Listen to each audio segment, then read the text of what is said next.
My name is Bumi Pedersen, and I am co-artistic director of the Hamner Theater in Nelson County. And part of our mission is the development of new plays, and we have a program called the Virginia Playwrights and Screenwriters Initiative. And we will take new plays or new screenplays, and we will read them and workshop them and try to get them closer to being a producible entity. As Earle Hamner says, writing is rewriting, and so the job of the playwright is never done, really. Even when a play is up, often a playwright will want to go back and workshop things that haven't worked. There's a playwright from the venue on 35th Street in Norfolk who sent us a play which has been in production already, but she's not happy with it, so we're going to workshop it for her. Anyway, Erle brought this play, I think expecting to do just a production of it, and she intended 6 performances and was going to direct it, and we read it because she was having a hard time casting it, and so we read the play, and I realized that it really needed some work as a play in order to be the best that it could be when it was finally on its feet. And so what we proposed instead of 6 performances was a staged reading in the VPSI context. So Tim McNamara and Reed Arnold and Carol Pedersen and I and Erle have been workshopping this now for about 3 weeks, which means that we come to a rehearsal and we'll work on a piece of the script and see what doesn't work, and then we'll go back and talk about it, and Erle will go home and rewrite it. And it really is an exhausting process for the playwright because it's constant revision. What's making this part of the process a little bit more difficult is that Erle is actually reading the lead female role in it because she couldn't cast it. What's interesting is that she says that as an actress, she understands better the feedback we're giving her as a playwright because she has to do it. So it's a different, interesting way to work. I think ideally she would be out here watching so she has an objective view of it and isn't doing it from the inside out. But we're going to get it to where it can be on Thursday. I do have one question about VPSI and its affiliation with the Hamner Theater. Could you explain that, please? Sure.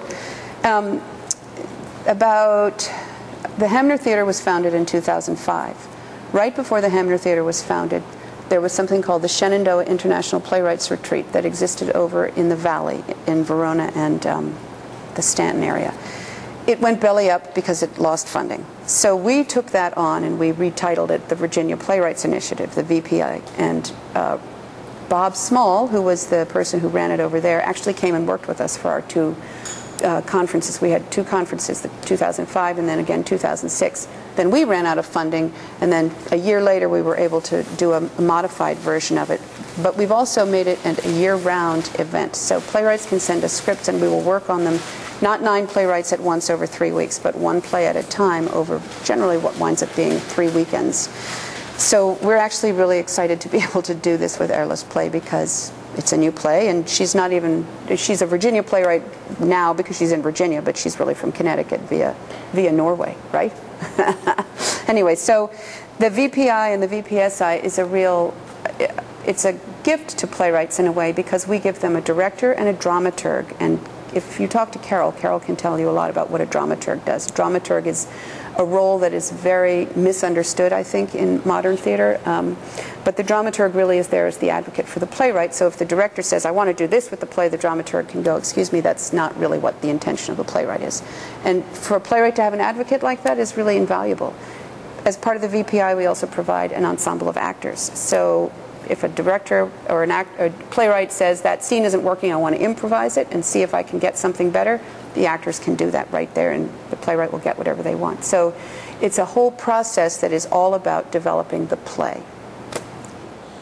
Hi, I'm Tim McNamara, and I'm a retired theater educator from Miami who's been in the area now for about 3 years, and been fortunate enough to get involved in the theater community here mostly as an actor.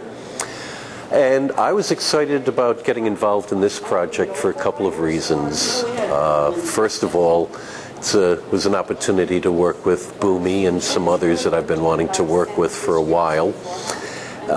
And also a chance to meet some other new actors. Also, it's kind of a unique opportunity to take a play from its foundation and kind of see how that develops and have input into the whole process and have my ideas either listened to or rejected as it may be. But as I say, it's a great chance for an actor to see things from the very beginning and work on it and feel that you're an important part of something. Thanks. My name is Catherine Reed. I go by Carrie. I moved to Charlottesville in 2008, and now I am somewhat of a local, moving from Earlysville, closer in town. I have done theater for quite some time, but am only just now getting back to it. I'm interested in getting involved with this theater production or the script process because I'm interested in seeing how from start to finish a script gets started, how you work out the details. Plus it's a good way to meet people. I'm just getting back into branching out and meeting new people and starting a new hobby again, and this is a great way to do it, and I'm working with amazing people, so I'm really looking forward to that. See, now the actors and the playwright have a director and an assistant really honing this play. Good. Seriously, you're right, go see it. It's not good. I don't care when I cut. He's not going to like this. He's not going to like this. I have to get back. Jeez. Get the paper towel. Do you have some hydrogen peroxide? You'll be okay. Oh, leave it alone. Let me see. Get me a paper towel. Do you have some hydrogen peroxide? And is there? Are you blind? No, why? Okay, so here's the problem, Erle. If you're not going to be able to wear the glasses, Then we will cut that. then we'll cut that, okay? Okay. Okay, good. No. Why? Oh. Let me see. It's not deep, you'll be okay, just relax. It's not deep. You'll be okay. Just relax. Stretch out. We'll Just clean take you it up in easy. no time. We will clean you up in no time. Take it easy. Take it easy. Just a little Band-Aid. It's just a little Band-Aid and you'll be as good as new. Is that what I said? Yep. Okay. Just a little. Steve. Black eye.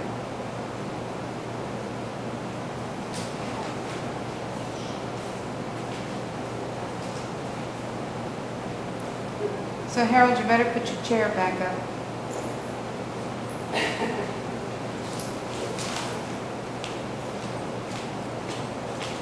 And I honestly think in the fracas, if he knocks your chair over, your first concern is for your chair. So pick your chair up. The hell with him. He just knocked your chair over. I'm sorry. No, it's okay. If it happens, it was fine. But Harold, I think, would go right for the chair. This is one more reason to get this guy out of here. Right? And I think your reaction about you're supplying them with drugs, there's got to be way more in that. Okay. You never gave him an inch. He couldn't do anything, right? You even made fun of him in front of all of us. Remember that time on his 8th birthday when you made a party? Erle, if you want to get up, get up. Yeah, except I think I really want to get up when he says, when asked me about how regards this. I think I'm not quite there yet. Okay. So you two would be screaming at each other.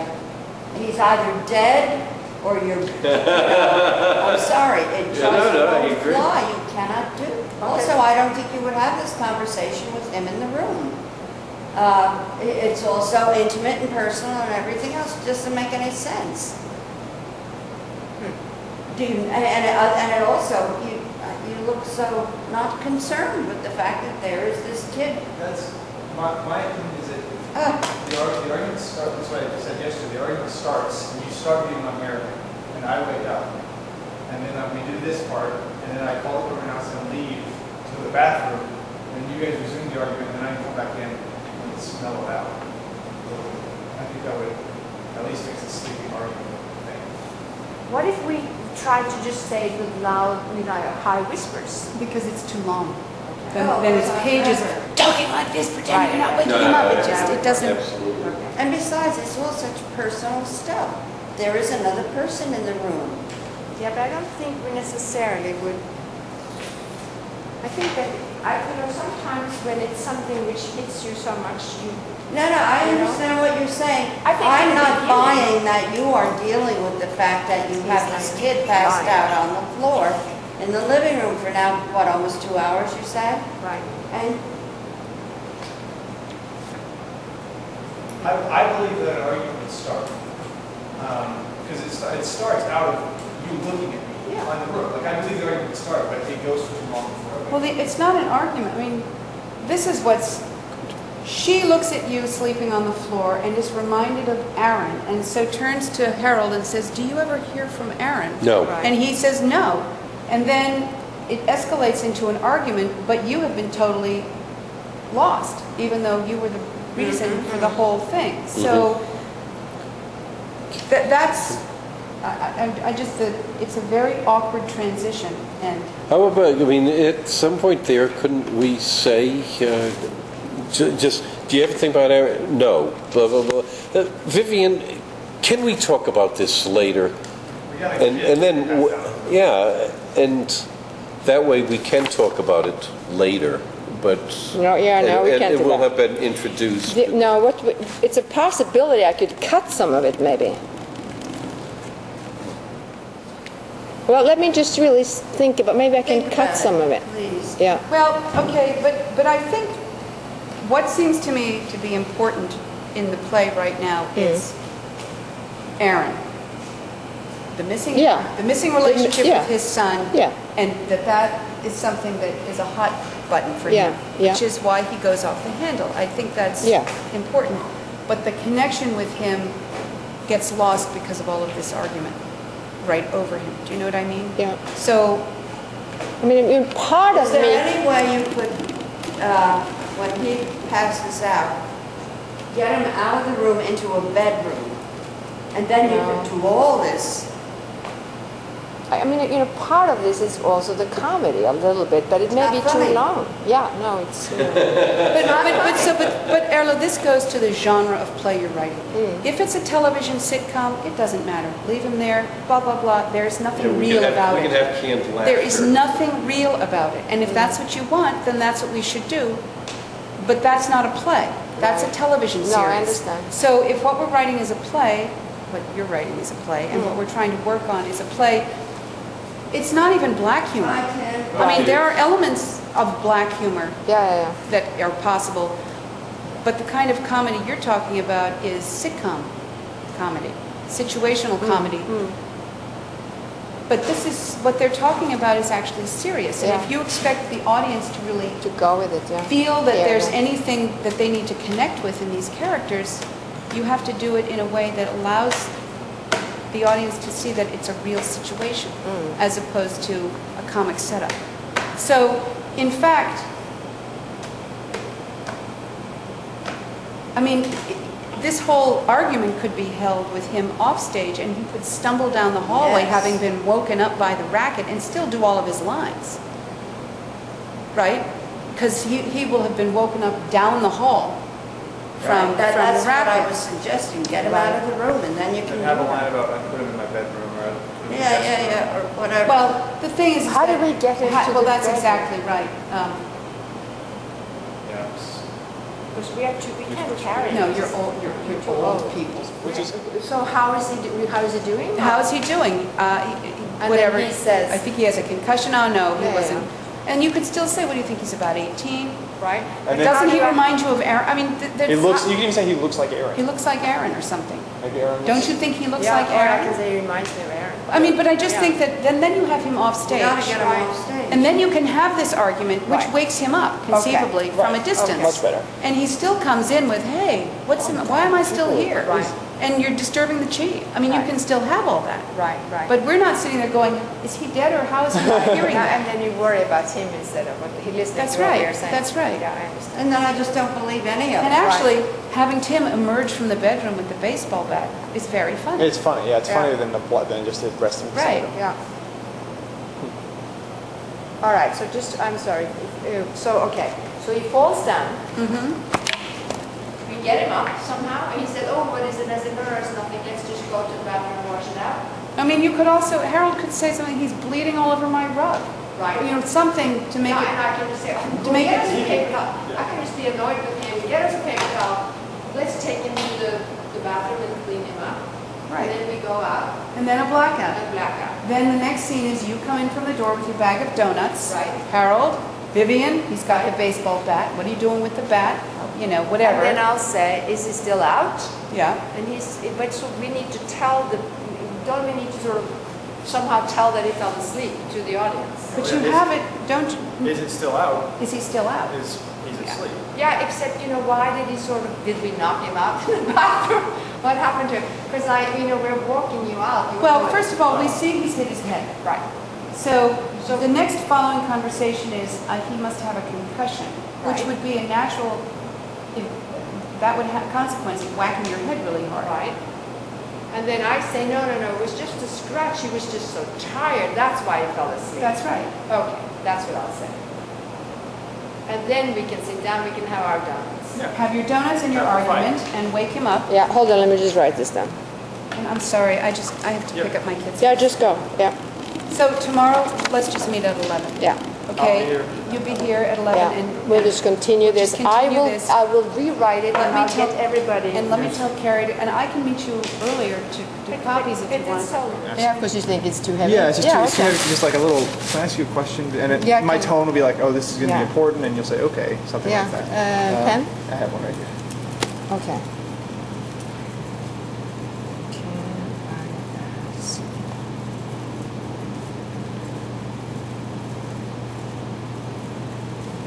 That's just a very personal question. No, I agree, and it's you are a polite guy. Yeah, we have sort of I'm polite enough established. to- Yes, sure. Yes, sure. Yes, sure. Okay. Are you scared of dying? Okay. Am I scared of dying? No, not really. No. So that's the same. Right. And then I say, how about you being loving, Wise and peaceful? And I say, that's hard. Yeah. I would have to trust that I was always in the right place at the right time and under no obligation to create anything. That's really To what I create mean. anything, right? Because right. then you So can say... What about your family? Aren't they your ultimate creation? Yeah. Perfect. Okay. Because that's Yep. really what I'm thinking. Yeah. That word. That word right there is important. Right. Something about creating. 'Cause that makes my next question. And it is. Personally, when I think about my own life, Right. No, of course. constantly this. Yeah. Great. How much in the moment, how much pushing, Right. And it's Okay. very hard. So is that enough? Is That's that perfect. kind of Yep. what you were thinking? Perfect. Good. That's part Perfect. of it. See, very this well. is and what I have to tell you is, this to me was so exciting. I woke up this morning with this because at the end, I come in very antsy, Right. and at the end, Harold says to me, "Well, so what do we do now?" And I say, "Well, I used to be my life." Yeah. And he says, "Well, what are you so peaceful about?" Right. And I Perfect. say, Yeah. So it's like we are Yeah, leading brings into it. it. Great. Yeah, perfect. Thanks. That's it. I have to tell you, I'm so grateful for working with these people because they're so open, and I feel strongly that they're truly, all of them, trying to make the play as good as possible. So it's a very safe process for me because they are really trying to be objective and looking at the story I'm trying to tell, and it's quite marvelous. I am just very grateful.